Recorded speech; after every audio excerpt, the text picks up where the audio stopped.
नमस्कार दोस्तों, स्वागत है आपका हमारे इस चैनल पर। अगर आप ITI फिटर सेकेंड ईयर के स्टूडेंट हैं तो आज का वीडियो आपके लिए बहुत खास है। अगर आप चाहते हैं कि ITI फिटर थ्योरी एग्जाम में 80% से ज़्यादा मार्क्स आएँ तो इस वीडियो को आखिर तक जरूर देखिएगा। तो चलिए दोस्तों, बिना टाइम वेस्ट किए शुरू करते हैं। देखिए दोस्तों, जितना मैं आपको बता रहा हूँ, अगर आप उतना याद कर लेते हैं तो आपका थ्योरी में 80% आने से कोई नहीं रोक सकता है। ये मेरी गारंटी है।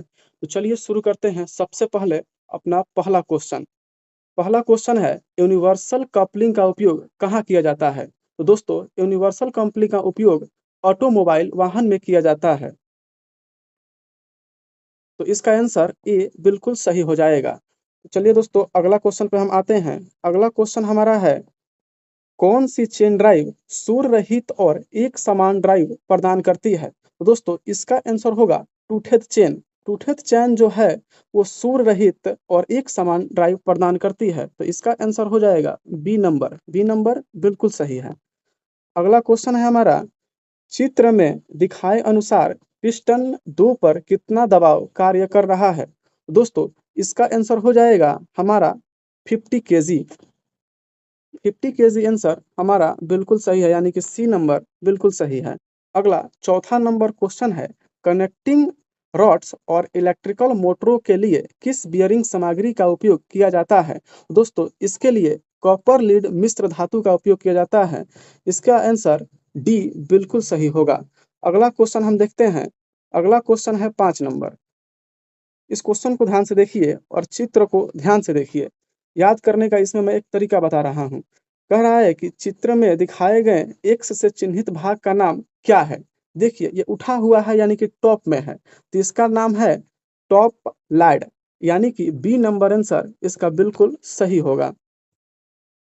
बी नंबर बिल्कुल सही होगा। देखिए, ये उठा हुआ है, इसीलिए ये इसका नाम हो जाएगा टॉप लाइड, यानी कि बी नंबर आंसर बिल्कुल सही होगा।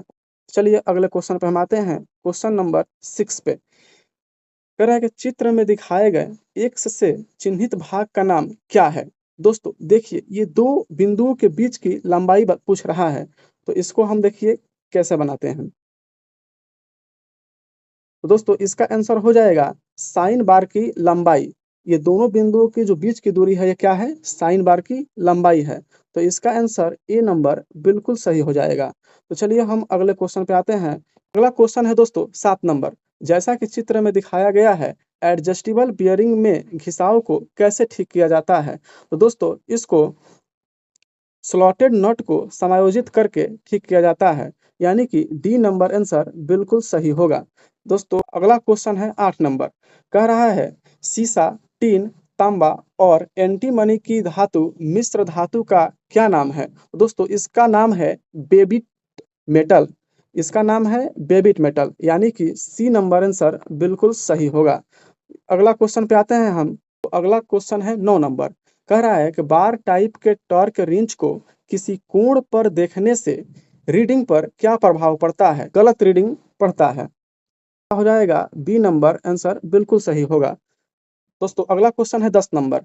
करके यदि बड़ी क्राउनिंग के साथ एक सपाट चरखी प्रदान की जाए तो क्या होगा? तो दोस्तों, बड़ी क्राउनिंग के साथ एक चपाट चरखी प्रदान की जाए तो बेल्ट खराब हो जाएगी, यानी कि बेल्ट खराब हो जाती है। तो इसका आंसर हो जाएगा हमारा डी नंबर आंसर बिल्कुल सही होगा। चलिए अगला क्वेश्चन है 11 नंबर। 11 नंबर क्वेश्चन कह रहा है कि डबल एक्टिंग सिलेंडर चित्र में एक्स से चिन्हित भाग का नाम क्या है? तो दोस्तों, इसका नाम है पिस्टन रॉड, यानी कि पिस्टन रॉड बी नंबर हमारा आंसर बिल्कुल सही होगा। इसको ध्यान से इस क्वेश्चन को याद कर लीजिएगा।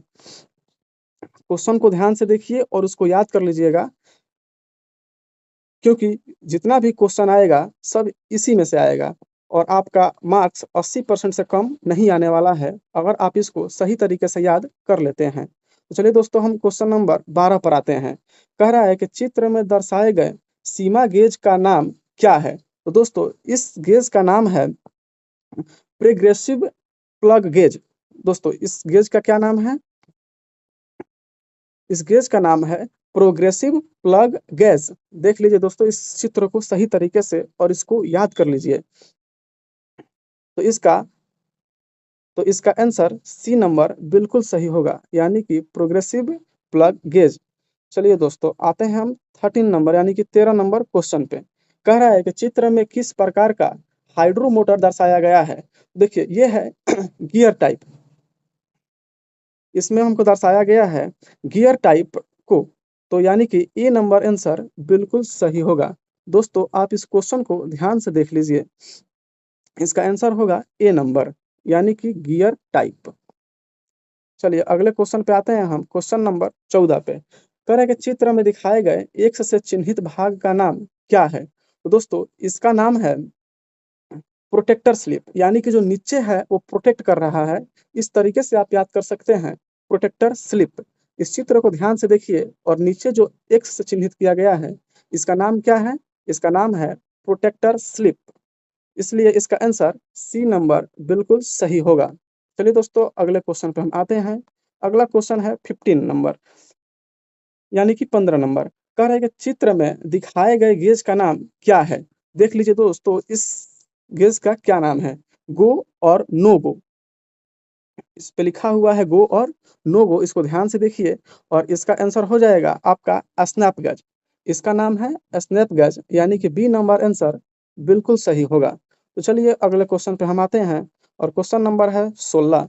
कह रहा है कि 10 mm मोटाई वाले स्टील को कठोर बनाने के दौरान भिगोने का समय कितना होता है। तो दोस्तों इसका समय होता है 5 मिनट, यानी कि 5 मिनट, यानी कि सी नंबर आंसर बिल्कुल सही होगा। इसको क्वेश्चन को ध्यान से याद रखिए, ये क्वेश्चन जरूर आता है। चलिए दोस्तों बिना समय गंवाए अगले क्वेश्चन पे आते हैं। क्वेश्चन नंबर है 17। कह रहा है कि मशीन ऑटोमेशन सिस्टम में यांत्रिक स्थिति को समझने के लिए किस वाल्व का उपयोग किया जाता है। तो दोस्तों इसके लिए रोलर वाल्व का उपयोग किया जाता है, यानी कि बी नंबर आंसर बिल्कुल सही होगा। चलिए दोस्तों अब क्वेश्चन नंबर 18 पर आते हैं। करेगा किस प्रणाली ने विक फीड स्नेहन को वर्गीकृत किया है। तो दोस्तों इसको गुरुत्वाकर्षण फीड ने वर्गीकृत किया है, तो इसका आंसर डी नंबर बिल्कुल सही होगा। दोस्तों क्वेश्चन नंबर 19 पर आते हैं। करेगा सॉफ्ट की वे पर किस प्रकार की कुंजी लगाई जाती है। तो इस पर फेदर की लगाया जाता है, तो इसका आंसर ए नंबर बिल्कुल सही होगा। दोस्तों इस क्वेश्चन को आप सही तरीके से याद कर लीजिए, मात्र 25 क्वेश्चन है। अगर आप 25 क्वेश्चन याद कर लेते हैं तो इसमें से 10 तो पक्का आएगा। चलिए अब मैं आगे बढ़ता हूँ। करेगा क्वेश्चन नंबर 20, असेंबली में डॉवेल पिन का उद्देश्य क्या है। तो दोस्तों इसका उद्देश्य सही संरेखण और तेजी से जुदा करना है, यानी कि ऑप्शन नंबर ए बिल्कुल सही होगा। इसको ध्यान से याद रखिए। चलिए क्वेश्चन नंबर आते हैं 21 पे। कह रहा है कि चित्र में दिखाए गए एक्स से चिन्हित भाग का नाम क्या है। देखिए दोस्तों एक्स पर चिन्हित उसका नाम क्या है, जो एक्स पे है उसका नाम है जॉकी पुली। देखिए दोस्तों जो बीच में यहाँ पे है एक्स, उसका नाम है जॉकी पुली, यानी कि डी नंबर आपका आंसर बिल्कुल सही होगा। चलिए दोस्तों आते हैं क्वेश्चन नंबर 22 पर। ये तो बहुत महत्वपूर्ण क्वेश्चन है, इसको ध्यान से रखिएगा, ये क्वेश्चन आएगा तो आएगा। कह रहा है कि चित्र में दर्शाए गए एक्स से चिन्हित तेल लगाने के प्रतीक की आवृत्ति क्या है। देखिए दोस्तों अगर ये स्क्वायर में दिया हुआ है तो ये मंथली होता है, इसका आंसर हो जाएगा महीने के, यानी कि मंथली। ऑप्शन नंबर सी बिल्कुल सही होगा। इसको देख लीजिए, अगर स्क्वायर आपको दिखे तो उसका हो जाता है मंथली। अगर यहीं पर आपको ये सर्कल दिखे तो इसके लिए होता है डेली, यानी कि रोज।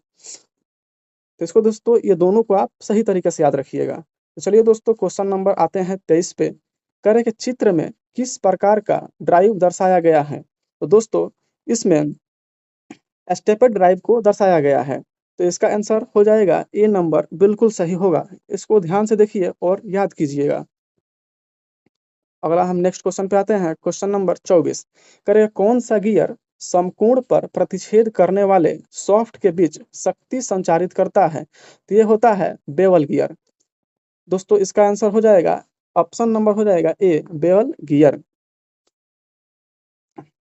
चलिए अब आते हैं लास्ट क्वेश्चन पे, यानी कि 25 नंबर क्वेश्चन।